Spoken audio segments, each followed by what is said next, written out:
Okay, it's going to be a remix of SummerSlam 2010. This is the only SummerSlam I have up that has really, really bad audio. You know, this review doesn't need to be that long. I just want to have it a little better audio. And, you know, I think this is a good show to do now. You know, we have Bryan Danielson, you know, possibly wrestling his last match this weekend. I hope that it's not his last match and we finally get a, you know, Bryan Danielson, you know, championship reign on the mainstream level. That's what I'm hoping for. But if this is his last match, then SummerSlam 2010 was his return, you know, to WWE after taking what I like to call a independent wrestling summer vacation, where he pretty much like wrestled for every promotion except Ring of Honor. You remember he was actually fired, choking out Justin Roberts with the tie, and you know, it really kind of made him more popular. If you notice, even at Money in the Bank, you know, watching that show back, you remember there was like a lot of Daniel Bryan chants, you know, everywhere they go. So it couldn't be ignored. And yeah, looking back on it, it's like, thank God that they did bring him back. You know, imagine Bryan Danielson still wrestling on the indies at 43 years old. It's kind of scary, like when you think about it like that. But hey, man, we're going to go all the way back to August 15th. 2010. This is from Los Angeles, California. The Staples Center, they do an attendance of 17,463. Pay-per-view buy rate is 350,000 buys. You know, some personal memories about this show. I just remember, you know, one night just being really bored, and, you know, I wasn't planning on ordering the show, but I just ordered it just out of curiosity. I said, you know what? The card looks like shit. You know, I'm not really into the NEXUS. I'm not really feeling the champions at the time, Kane and Sheamus, and, you know, the storylines are, it's very, very story heavy, but it's just not interesting. I just ordered the show out of curiosity. I'm just like, you know what? Bret is in the main event. It's SummerSlam. You know what? Let's just see what happens. And it felt like I was dreaming, like just by the way it was booked. And when you look at this team right here, you know, it's one of the best teams in WWE history. If they had replaced, you know, John Morrison and Ron Killings, R-Truth, if they replaced them with Randy Orton and CM Punk, this would by far like be like the most, you know, stacked team, you know, in WWE history, like for any Survivor Series or any elimination match, whatever you want to call it. So overall, I thought it was a good SummerSlam. I just remember being pleasantly surprised by it. I just remember, you know, myself and, you know, a lot of other YouTubers loved the show. Some people still hated it. Some people, the WWE just couldn't do anything right for some people at this time. But I think this was a solid show, even though the undercard, you know, it was very, very forgettable when you look back on it. But first match tonight, we have Dolph Ziggler coming out there with Vicky to take on Kofi Kingston for the Intercontinental Championship. You know, I thought the match was going along well. You know, Dolph and Vicky kind of doing the Edge and Vicky thing where, you know, Dolph is, you know, trying to use Vicky. That's how it came off here. But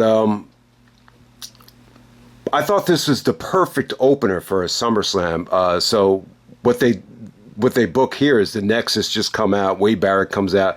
They just gang up on both guys, in particularly Kofi Kingston. And, you know, Barrett cuts a heel promo just saying that, you know, Team WWE is not going to find their final member. You know, they were trying to get The Miz to join the team throughout this whole show. And so Barrett does a really, really good job of just explaining that they have, their egos are just so big that they're not going to be able to get along and the NEXUS is going to be dominant. Shout out to Wade Barrett. I thought he was awesome in 2010. He's like the one bright spot. Just amazed at how good he was on the mic. I know I've said that time and time again, but the fact that this is his first year and he was so good on the mic that early on, it's just amazing. He became the top heel. He became the best, you know, villain in wrestling. So you get kind of a no finish there, but it gets you excited for the main event. Next up, we have Alicia Fox defending the Divas Championship against Melina. Not a great match. You know, Melina actually does go over, but it was very, very difficult to watch. Even though Melina does win, you actually have Michelle McCool and Layla come out and humiliate Melina. Wasn't really feeling it. But shout out to Melina, though. She still looked hot with the ring attire, and she actually wins the Divas Championship. So I don't think Melina was, you know, the problem at that time with the women. So her winning the championship was definitely a step in the right direction. Next up, we have The Big Show taking on Mr. Punk in the Straight Edge Society. So we have CM Punk, Joseph Mercury, and Luke Gallows coming out there with Serena Deeb, with the shaved head and the breast implants at that time. So Punk actually breaks Big Show's hand leading up to this thing. So Punk and Mysterio were feuding, and I believe they actually had a mask versus hair match, and Punk actually had to shave his head. So remember, I think even going back to Fatal 4-Way, Punk was actually wrestling in like a lucha libre mask because he was embarrassed to show his head. I think he had stated that a shaved head is a sign of weakness, but I think Punk shaving his head was the best thing that he ever did. This is another example of someone just getting a haircut, changing their look, and then just taking off to the moon. I don't know. I don't think Punk looked great with the long dark hair, in particularly when he came into the WWE. When he was in Ring of Honor with the long blonde hair, it was a much better look for him. But handicap match right here. We've seen Punk in handicap matches against the Shield. This particular one, he has friends and he's going up against the Big Show. It was okay. Big Show coming out as a babyface at this time, the Gentle Giant, slapping high fives to little babies in the crowd. So you get this version of the Big Show. I don't think anyone's turned babyface and heel more than Big Show, but it was okay. Big Show does go over. It only lasted a little bit over 5 minutes. Punk was able to kind of, do some Mongolian chops. And, while Big Show was vulnerable, he actually hit that running knee into the corner, which they actually called the Welcome to Chicago at that time. It's funny because the Welcome to Chicago was something different in Ring of Honor. It was like a... what was it? It was almost like a backbreaker at that time. I'm trying to think of exactly what it was, but the Welcome to Chicago was totally different in WWE. But hey, Big Show goes over. It was cool to see Punk. I thought Punk was injured for the show, but I was wrong about that. Punk was still healthy in the Straight Edge Society. I think he might have gotten hurt shortly after this because I know he was on commentary, for the fall. All right, next up we have Randy Orton taking on Sheamus. For the WWE Championship. So Sheamus is actually the champion here. I believe he actually won it at Fatal 4-Way thanks to the Nexus. So Randy's getting the title shot here. Good video package here. Really just kind of showing that Sheamus is dominant. His first year winning the championship, taking out legends, very similar to Randy Orton's rookie year, being somewhat of a legend killer. They didn't mention the word legend killer, but it's almost like the new legend killer versus the legend killer. That would have been a cool, way to promote this match. I think the Orton and Sheamus matches are pretty much bland. This is actually a rematch from the Rumble. I got to say, I was impressed by the actual match. I think it was really, really good. Orton is really, really skinny here, really, really tan, though. He's in good shape. You could just tell he was very strict on his diet, but, not that muscular. His shoulders looked very vulnerable here. Sheamus did some good work over the shoulders, but, execution-wise, I thought the match was fun. I really did. I really think it was pretty good. I think looking back on it, I could really appreciate, Sheamus's work ethic at that time. I think he really, even though not a lot of people knew about him and his experience coming into the WWE, which I think definitely hurt him, when you look back on it, you could just tell he was a good guy. He was willing to work hard. He was in great shape. And I think him and Orton, they were having a really, really good match right here. Everything about it was good. It wasn't like stiff and it wasn't like that exciting, but it was just good, simple, counters, good, simple storytelling. I thought the RKO looked great. When Randy hits the RKO, Sheamus actually counters it. And it looks like Randy might have hit it, but, ultimately Sheamus did counter it. It was just tough to tell whether Sheamus was able to stay away from it or not. So it looked really, really, really cool. There was even some good counters out of the RKO into the Bro Kick. The counter from the, Sheamus's, version of the Razor's Edge, came off great. So it was pretty simple, but it was good, man. I really was enjoying this. So I was just like, why was I so negative on this? And why were people so negative on this whole undercard? Sheamus actually goes to get a chair. He's actually in a tug of war with the referee.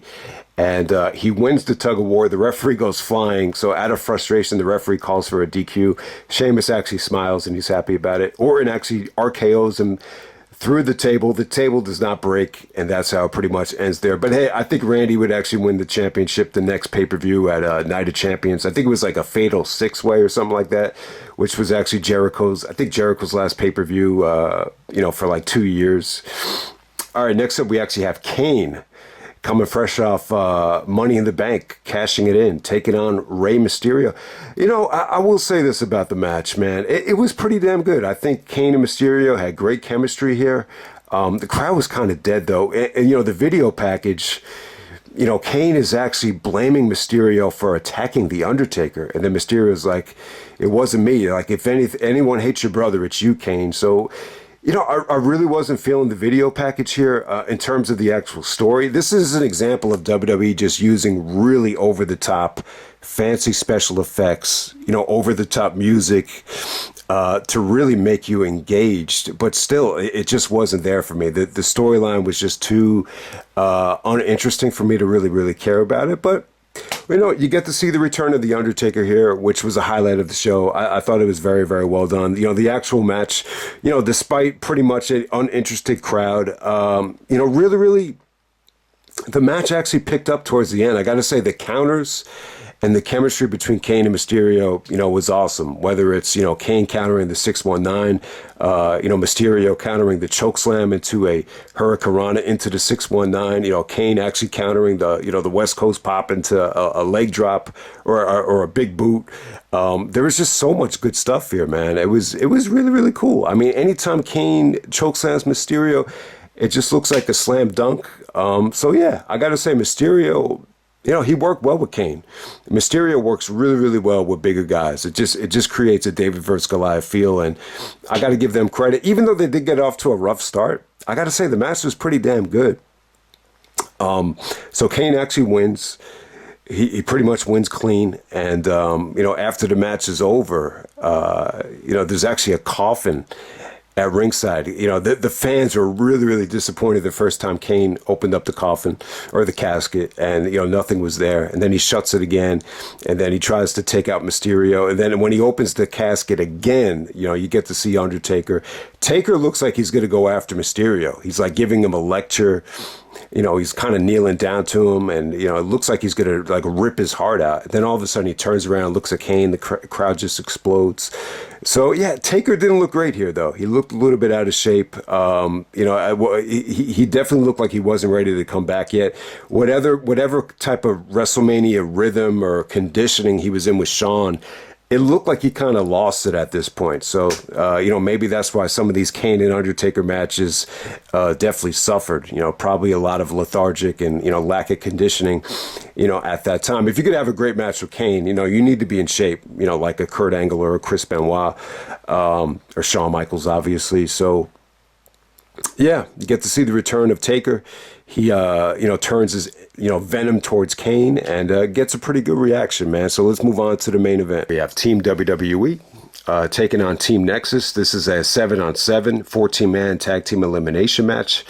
Probably the biggest tag match in WWE history in terms of, the amount of, talent that's in the match. I mean, 14 guys. We're used to seeing 5-on-5s at Survivor Series, but let's go over Team NEXUS first. Remember NEXUS made a big splash.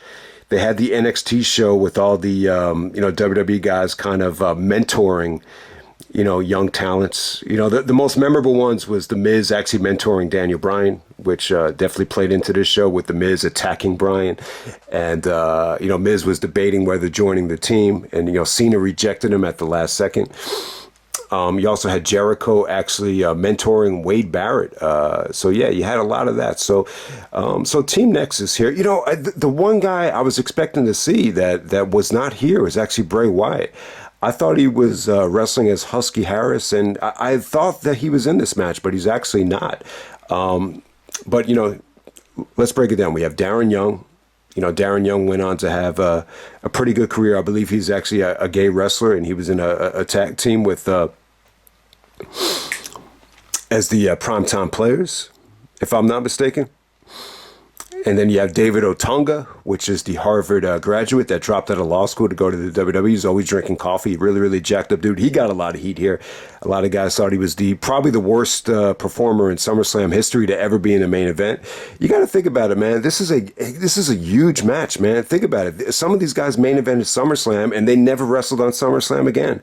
Otunga will be one of those guys. Heath Slater, one of the better workers in the match. Heath Slater and Justin Gabriel, the two more athletic guys, high flyers, were in the match for a lot of the time. He actually had Justin Gabriel out there.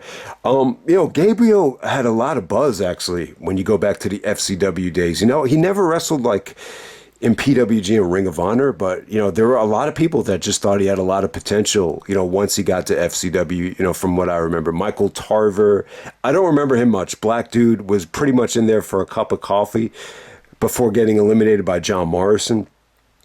And then you had Skip Sheffield, who's actually Ryback. We all know Ryback. And then Wade Barrett is the, leader of the stable, obviously. So Team WWE, it's actually led by John Cena. You actually have John Morrison and R-Truth on the team as well. We have Chris Jericho and Edge, who are both heels leading up to this thing, but decided at the last second to turn babyface and join Team WWE.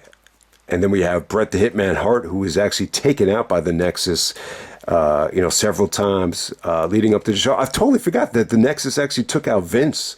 I think Justin Gabriel actually took out Vince with the 450, leading up to the show.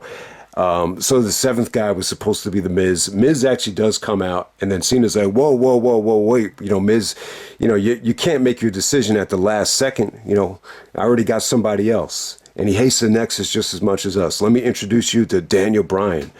So Daniel Bryan makes his big return. This shocked the shit out of me. I had no idea. I thought Bryan was fired. I did not think they were going to bring him back. I thought they were going to bring him back, but I didn't think it was going to be this soon. So, this is like a dream come true. Bret Hart, Bryan Danielson, Jericho, Edge, Cena. These are, top 10, top 20 of all time, all on the same team. So it was pretty damn cool. So I still think, if Punk and, Randy Orton is on this team, this is one of the most attractive teams in WWE history. But, how do we break this down right here? I got to say about Daniel Bryan, he looked great, man. Even some of the fans that still were kind of warming up to him, he looked so good in the ring that he was able to get the fans on his side. And, the funny thing is here, man, I thought Cena and Bryan were like the sole survivors here. Like that's what I thought going into this thing. And then I was thinking, maybe the Nexus won this thing. I totally forgot that Cena was the sole survivor. So Cena actually, wins this match, going over Barrett. That's how it pretty much ends here. But yeah, I forgot there was like a lot of negativity that, it totally killed this Nexus storyline for them actually, not to win this match. I think Cena actually put over Barrett at Hell in the Cell, so I think that was the compromise there. But yeah, Bryan looked great, while he was in there. The first couple guys to get eliminated were actually Darren Young and Michael Tarver. Ryback actually eliminates Morrison and R-Truth, so, give Ryback credit. He was in there for like 5 minutes without tagging anybody out, and I thought he looked pretty good. He looked powerful. He looked ripped. He looked jacked up, but, I definitely think he needed a little bit more, added to his ring attire and presentation, and that's exactly what happened over the years. Bret was in there for a little bit. They were chanting, "We want Bret." When Bret got in there, the punches looked pretty good. He was able to lock. Who did he lock in the sharpshooter? No, he was able to lock, I think it was Heath Slater in the sharpshooter, and then all of a sudden Barrett throws a chair into the ring.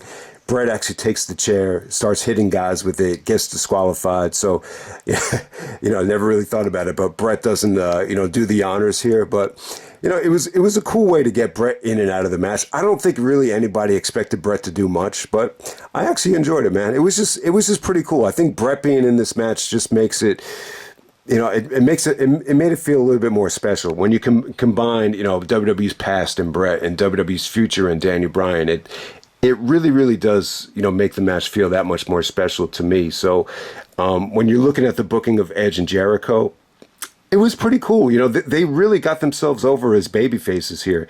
The fans were actually chanting Y2J. Once they realized Jericho was taking this thing seriously and really wrestling a good match, doing the lion salt, really working the crowd.